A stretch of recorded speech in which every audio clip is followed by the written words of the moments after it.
Mao kini ato ang latest weather update karong adlawng Lunes, July 5, 2021. Duha ka weather system atong gimonitor karon. Una kining low pressure area nga tuan na sa West Philippine Sea o ganihang buntag nasigpatan sa gilayon nga 375 kilometers kasadpan nga bahin sa Calapan Oriental, Mindoro.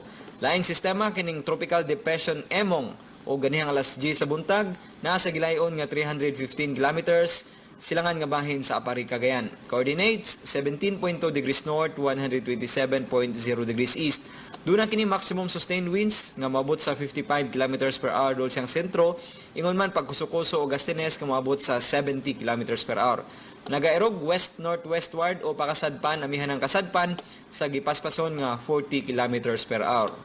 Og sa toang forecast, sulod sa 24 oras, ang Metro Cebu, apil lang kay tibok ang bahin sa Central o Western Visayas, ingon man ang Palawan ug ang Occidental Mindoro, apil na niini ang Calayan Islands, makasinati sa pagkamadag-umon sa kalangitan, din doon nagihapoy mga pag-ulan ug mga pagpanugdug og kilat, tungod sa epekto sa hanging habagat, ingon man hinungaw sa low pressure area.